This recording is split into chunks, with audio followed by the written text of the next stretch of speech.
Hello students, welcome to Guru कृपास e learning platform.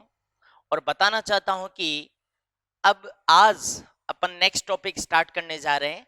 और आज का आपका जो नेक्स्ट टॉपिक है वो है एक ऐसा टॉपिक जो 1/3 पार्ट ऑफ केमिस्ट्री, केमिस्ट्री का जो 1/3 भाग है उसका बेटा बेस है ये।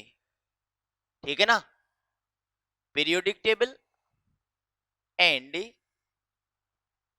पीरियोडिसिटी इन प्रॉपर्टीज। ठीक है? क्या कहेंगे? आवर्त सारणी व गुणों में आवर्तिता। आपको एक बात बताना चाहता हूं कि ये कुछ टॉपिक्स हैं। मैं इन गिने चुने टॉपिक्स में 3 ही टॉपिक का नाम बता रहा हूं भैया। एटॉमिक स्ट्रक्चर तो था फिजिकल केमिस्ट्री का, आवर्त सारणी, रासायनिक बंध और उपसय संयोजक यौगिक। 3 टॉपिक अगर मैं पढ़ा लूंगा तो मैं दावे के साथ कह दूंगा कि मैं इनऑर्गेनिक पूरी की पूरी इन्हीं में डाल दूंगा। समझ रहे हो ना?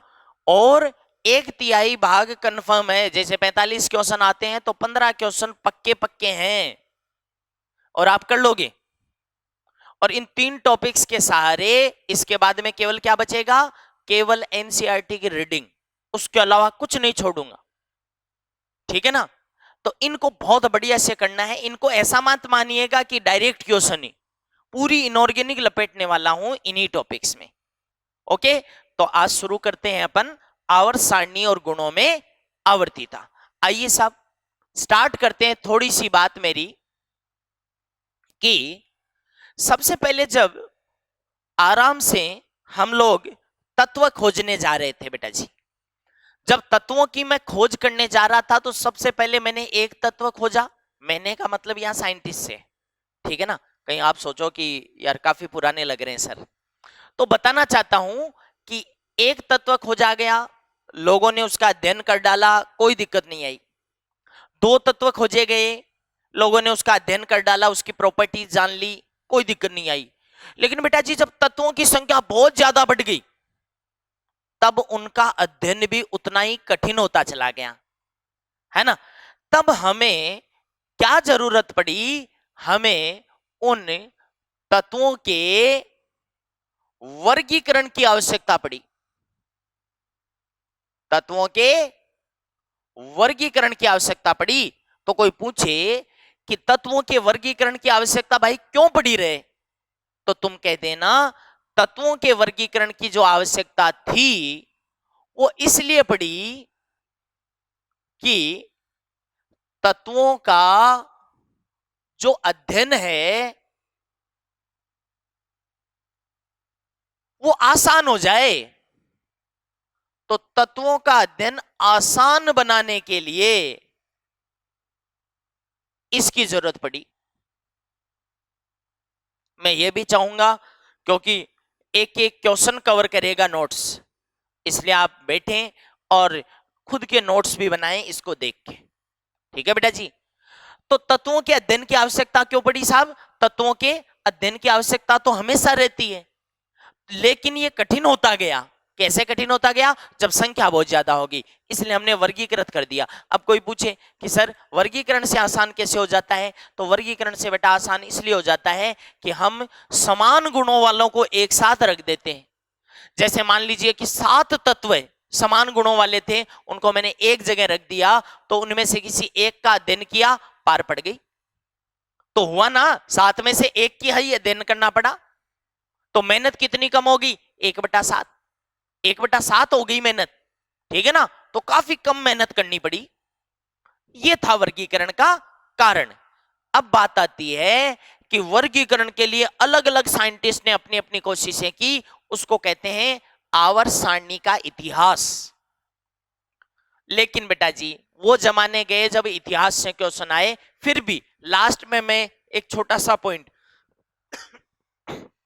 इस अध्ययन के नाम का, हिस्ट्री के नाम का ले लूंगा, लेकिन क्वेश्चंस नहीं बनते। तो अपन कहां से स्टार्ट करें फिर? जो हमारे यूजफुल चीज है वहां से चालू करेंगे, और वो है बेटा जी आधुनिक आवर्त नियम से मैं बात को स्टार्ट करूंगा। आधुनिक आवर्त नियम, मॉडर्न पीरियोडिक लॉ, ये अपन देखेंगे।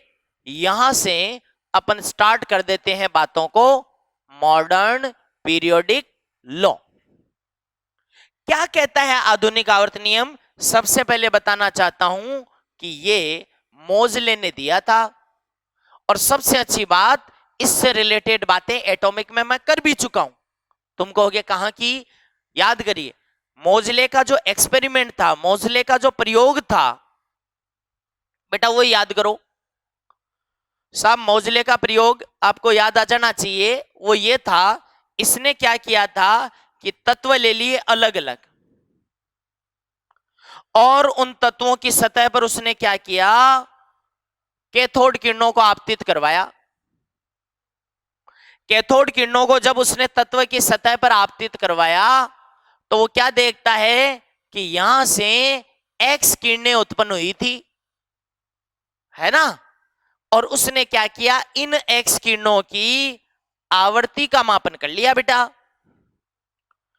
क्या देखता है वो कि इन एक्स किरणों की जो आवर्ती है उसका और इस तत्व के परमाणु क्रमांक का 7 जन्मों वाला सा रिलेशन निकल रहा है।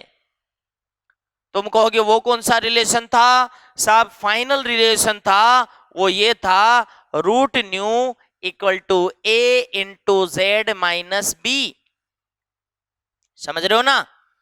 तो भैया इस आवर्ती का परमाणु क्रमांक के साथ में एक अनूठा रिलेशन निकल के आया जो आपके सामने है, और यहां से पता चला कि ये जो आवर्ती है ये परमाणु क्रमांक पर निर्भर करती है। अब आपको बता दूं कि इससे पहले की हिस्ट्री में मेंडलीव का नियम जो चलता था, तो मेंडलीव ने कहा था कि तत्वों के गुण हैं वो परमाणु भारों पर निर्भर करते हैं। दोबारा सुन लो, मेंडलीव ने कहा था तत्वों के गुण परमाणु भारों पर निर्भर करते हैं।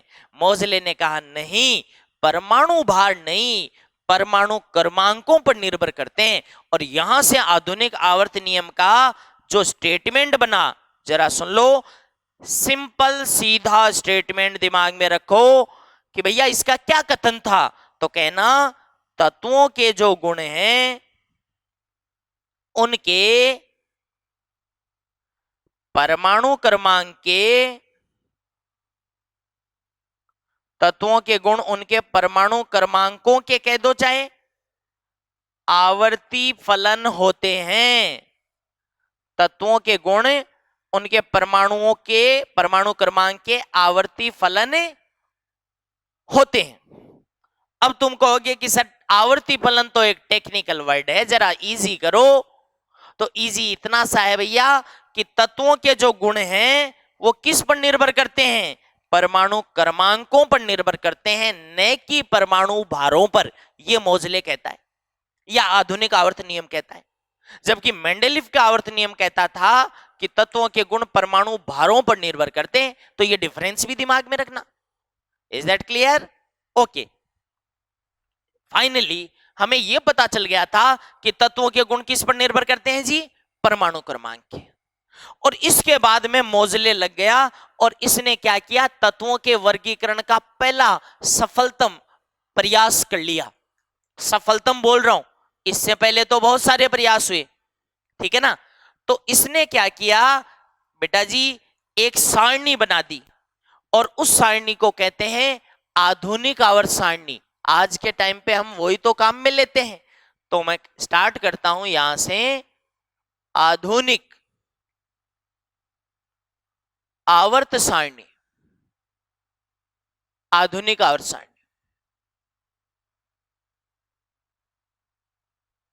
मॉडर्न पीरियोडिक टेबल, यही पढ़ेंगे हम जगह जगह, यही काम में लेते हैं भैया। मॉडर्न पीरियोडिक टेबल, ठीक है? क्या कहती है मॉडर्न पीरियोडिक टेबल? ये जो आधुनिक आवर्त सारणी है ये बड़ा रूप था, ये आवर्त सारणी का एक बड़ा रूप था भैया, दीर्घ रूप था, ठीक है ना। ओके, लॉन्ग फॉर्म माना जाता है। अगली बात, इस सारणी में, इस सारणी को देने का मुख्य श्रेय किसे जाता है? तो आप कहना मुख्य श्रेय इसे देने का जाता है वो मोजले को ही जाता है, क्योंकि इसी ने बहुत सा काम इस पर किया था, तो मोजले को मुख्य श्रेय जाता है, मेन कंट्रीब्यूशन जाता है। इसके अलावा कुछ साइंटिस्ट और हैं, बोर, बरी, रेंग, वर्नर, बेटा जी इनका भी योगदान माना जाता है। भाई अकेला तो साइंटिस्ट कोई काम करने से रहा, उसके सपोर्टिंग में थे ये सब थे, ठीक है। तो मुख्य श्रेय मोजले को जाता है। अगली जो बात है कि इस सारणी का आधार क्या था, बेटा जी बताना चाहता हूं कि सारणी का जो आधार आपसे पूछे तो आमतौर पर इस क्वेश्चन का जवाब मिलता है परमाणु क्रमांक, कि आधुनिक आवर्त सारणी का आधार क्या था? परमाणु क्रमांक, ठीक है। कोई पूछे क्यों था, तो जवाब देना इसमें तत्वों को परमाणु क्रमांकों के बढ़ते क्रम में रखा गया है, इसलिए ये आधार तो था ही, समझ गए ना। लेकिन बेटा जी एक आधार और है, वो कौन सा? वो है इलेक्ट्रॉनिक विन्यास। कहते हैं कि ये भी आधार माना जाता है। तुमसे कोई पूछ ले कि क्यों रे इलेक्ट्रॉनिक विन्यास को क्यों आधार मान रहा है, तो तुम कह देना इसलिए मान रहे हैं क्योंकि एक वर्ग में आने वाले तत्वों का जो बाह्यतम विन्यास है, बेटा जी कौन सा बोल रहा हूं? बाह्यतम विन्यास। पूरा तो समान हो ही नहीं सकता ना सबका, मैं बाह्यतम विन्यास की बात कर रहा हूं, वो समान होता है। जैसे हाइड्रोजन 1s1 तो नीचे वाला 2s1, फिर 3s1, 4s1, तो बाह्यतम विन्यास क्या आया? समान आया। इसलिए इलेक्ट्रॉनिक विन्यास को भी इसका आधार माना जाता है। Is that clear? ओके, तो ये बात आ गई बेटा जी, थोड़ा सा मैंने इंट्रोडक्शन दिया है आधुनिक आवर्त सारणी का। ओके, इसके बाद में अपन बात करें कि इस आवर्त सारणी, आधुनिक आवर्त सारणी के बेटा दो भाग बताए जाते हैं। कितने? इस सारणी को मैं दो भागों में बांटूंगा। दो भाग कैसे होंगे? कुछ तो खाने होंगे क्षैतिज खाने और कुछ होंगे ऊर्ध्वाधर खाने, दिमाग में रखिएगा। तो पहला जो भाग मैं ले रहा हूं वो है आवर्त। आवर्त का मतलब है पीरियड, ठीक है। लेकिन ये पीरियड का मतलब कौन से खाने होंगे? ये खाने। बेटा जी इनको क्या कहोगे? क्षैतिज खाने कह देना, ठीक है। Horizontal columns. आगे बढ़ो कि भाई इन क्षैतिज खानों की संख्या कितनी होगी? तो 7 संख्या होगी, ठीक है, 7 है। अब ये आवर्त किस तरह से हैं? पहला आवर्त, दूसरा, तीसरा, चौथा, पांचवा, छठा और 7 आवर्तों की बात कर रहा हूं 1 बाय 1 करके। ये एक टेबल आपके सामने रख रहा हूं। अब बात आती है कि किस आवर्त में कितने तत्व हैं, उन तत्वों की संख्या की बात करूं तो पहले आवर्त में 2 हैं, दूसरे तीसरे में 8 है, तीसरे चौथे में, चौथे और पांचवें में 18 है और छठे में 32 तत्व हैं। 7वें में यहां थोड़ा सा रोकूंगा। रियल में बेटा जी 7वें आवर्त में जो तत्व हैं वो ऑलमोस्ट कंप्लीशन पर आ गया है, लेकिन यहां पे अपने सिलेबस में 112 तत्वों की बातें होती है जनरली। तो 112 के हिसाब से अगर मैं चलूं तो यहां पे पुरानी बातें इन्वॉल्व कर रहा हूं भाई, ठीक है ना। तो पुराने हिसाब से ही चल रहा हूं कि उस हिसाब से देखे तो इसमें 26 तत्व मान रहा हूं मैं, ठीक है ना, 26 तत्व है। अब बात आती है कि किस आवर्त में संख्या तो आ गई, लेकिन उस संख्या में कौन कौन से ब्लॉक शामिल है, दिमाग में यह भी रहना चाहिए, क्योंकि क्वेश्चन आ जाता है कि फला ब्लॉक कौन से आवर्त से चालू हो रहा है, डी ब्लॉक कौन से आवर्त से चालू हो रहा है। बच्चा आमतौर पर पता है क्या बताता है कि सर मैंने 3D सुना है, इसका मतलब है तीसरे से चालू होता है। नहीं बेटा जी, तीसरे कोष से डी उपकोष तो चालू हो जाता है, लेकिन आवर्त सारणी में तीसरे आवर्त से डी ब्लॉक चालू नहीं होता, चौथे से चालू होता है। इसलिए इन क्वेश्चंस का जवाब भी लो कि पहले आवर्त में 2 तत्व हैं, दोनों के दोनों कौन से ब्लॉक के हैं भैया जी, एस ब्लॉक। दूसरे और तीसरे में एस और पी ब्लॉक के तत्व शामिल है। चौथे आवर्त में जो एक्स्ट्रा आया है वो डी आया है, तो चौथे और पांचवें में एसपीडी। छठे में जो 32 तत्व हुए हैं वो एसपीडीएफ चारों ब्लॉक के मिला के हुए हैं। लेकिन लास्ट में सुनना, सातवें में देखें तो एस है, डी है और एफ है, ठीक है ना। इस ब्लॉक के तत्व यहां 26 में शामिल है। मैं आधुनिक हिसाब से देखूं तो ये ऑलमोस्ट कंप्लीशन पर आ गए, मतलब यहां भी आप देखो तो 32 के आसपास संख्या पहुंच गई है, लेकिन फिर भी मैं पुराने हिसाब से बता रहा हूं, S block, D block and F block के तत्व यहां पे शामिल हैं। Is that clear? तो इस तरह से हुए। अब बात आती है कि इस संख्या के आधार पर बेटा जी एक चीज और सुन लो कि आवर्त का जो नाम दिया जाता है वो देखिए, आवर्त का नाम, किस आवर्त का क्या नाम है। तो पहले आवर्त में आपने कहा 2 ही तत्व हैं, इसे कहते हैं अति लघु आवर्त, अति लघु आवर्त, ठीक है, वेरी शॉर्ट पीरियड। बेटा जी दूसरे और तीसरे में 8 ही तत्व हैं, इसलिए इसको कहा जाता है लघु आवर्त, ठीक है। फिर 18-18 वाला थोड़ा बड़ा है, इसे कहते हैं दीर्घ आवर्त, ठीक है, लॉन्ग पीरियड, ये शॉर्ट पीरियड था। अब बात करते हैं कि 26 वाले का, सॉरी 32 वाले का अगर अपन नाम देना चाहें पहले, 26 वाला बाद में देखेंगे। 32 वाला सबसे बड़ा है कि नहीं है, कोई पूछ ले कि सबसे बड़ा आवर्त कौन सा है, तो 32 वाला ही तो बताओगे, इसलिए इसको कहते हैं अति दीर्घ आवर्त। तो साहब अति दीर्घ आवर्त, वेरी लॉन्ग पीरियड कहते हैं इसको। और बेटा जी जो 26 वाला है वो उसे पुराने हिसाब से तो मैं अपूर्ण यानी इनकम्प्लीट आवर्त कह देता हूं, ठीक है। तो इस तरह की बातें हो गई आवर्तों के बारे में, क्लियर। अब बेटा जी एक ट्रेंड अपने दिमाग में डालो, यहां से तुम कहोगे सर ट्रेंड का मतलब एक तरीका, जैसे मैं एक क्वेश्चन ले रहा हूं, आप इस ट्रेंड को पकड़ो, पहले ये ट्रेंड तुम्हारे दिमाग में आना चाहिए तब वो क्वेश्चन होगा। ध्यान रखना तुम सब पूछते हो ये क्वेश्चन। क्वेश्चन क्या है, यदि एक कक्षक की क्षमता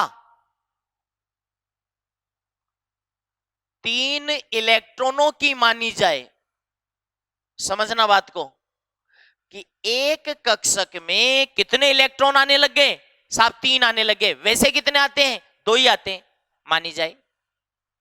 तो आधुनिक, या आधुनिक नाम ही नहीं लिखूं, ठीक है ना, कुछ नहीं कहे तो आधुनिक ही समझना होता है। आवर्त सारणी के 9वें आवर्त, अब ये काल्पनिक हो गया है, क्यों, न तो अभी 9वां आवर्त आया है न कुछ और है, लेकिन कह रहा है कि इसी ट्रेंड को आगे बढ़ा के जवाब देना पड़ेगा, है ना। 9वें आवर्त में अधिकतम कितने तत्व होंगे, ऐसा मुझसे पूछ रहा है कि ज्यादा से ज्यादा कितने तत्व होंगे यहां पे, साहब कैसे बताएं? तो आइए, ऐसी स्थिति में मुझे तो एक बात बताइए कि जब कोई चीज सामने ही नहीं है तो हम जवाब कैसे दें? तो अगले ने कहा है भैया काल्पनिक रूप से मानते हुए जवाब दे। बेटा जी मुझे तो इतना सा बता दो, एक ट्रेंड पकड़ में आया क्या आपके कि पहला आवर्त, दूसरा आवर्त, तीसरा, चौथा, पांचवा, छठा, सातवां, आठवां, नौवां अगर होता तो आप ध्यान से देखो कि इसमें एस ब्लॉक के तत्व हैं केवल, यानी एस बढ़ता है। दूसरे और तीसरे में नया कक्षक आया पी, तो एस और पी हो गया। चौथे पांचवे में नया आ गया एस पी और डी, तो यहां भी एस पी डी रहा है, देख लो चाहे से। फिर दो के बाद में फिर नया कक्षक आ रहा है, देख लो S P D F, S P D F. अब तुम कहोगे कि सर ये गलत बात है, यहां तो पी भरा ही नहीं है। अरे नहीं भरा होगा, लेकिन आधुनिक आवर्त सारणी में देख लेना अभी थोड़ी देर में कि जगह खाली पड़ी है, तो जगह तो है। ठीक है, ये एक ट्रेंड मिल गया कि हर दो आवर्तों के बाद में नया कक्षक आएगा। तो बेटा जी अब बताओ एफ के बाद में अगला उपकोष लाना पड़ेगा ना, और वो कौन सा है पता है? तो S P D F G, नया उपकोष आ गया ना। तो वो नया उपकोष 90 में भी वही होगा, क्योंकि ट्रेंड ही यही चल रहा है कि हर दो के बाद में नया, और वो दो में सेम चलेगा। अब बताओ जरा, 9वें आवर्त में ये तत्व हो गए, यानी एस पूरा भरेगा। अब बताओ एस में कितने इलेक्ट्रॉन भरूं? 3। क्यों रहे? क्योंकि एक कक्षक है इसलिए 3 भर दिए, अगले ने भी कहा है। पी में कितने कक्षक होते हैं बोलो? 3, तो इलेक्ट्रॉन हो गए 3 इंटू 3 9। डी में कितने कक्षक होते हैं? 5, इलेक्ट्रॉन हो गए 5 इंटू 3 15। सोच समझ के जवाब दीजिए। एफ में कितने कक्षक होते हैं? 7, 7 इंटू 3 21। जी में कितने कक्षक होते हैं? 9, 9 इंटू 3 27। बेटा जी अब बताओ ये संख्या टोटल कितनी आ गई?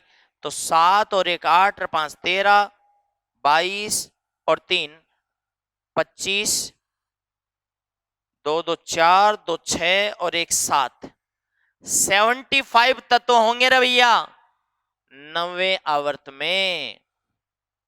ऐसे जवाब आएगा। क्लियर? तो इस तरह से जो बात सामने होती है, कई बार इस ट्रेंड को पकड़ना भी पड़ता है अपने को। आगे बढ़ जाऊं? ओके, ये बेटा जी बात, जबकि ये इंट्रोडक्शन चल रहा है अभी, तो जस्ट इंट्रोडक्शन, एकदम बेस लेवल की बातें। ठीक है, तो आवर्त की बात हो गई।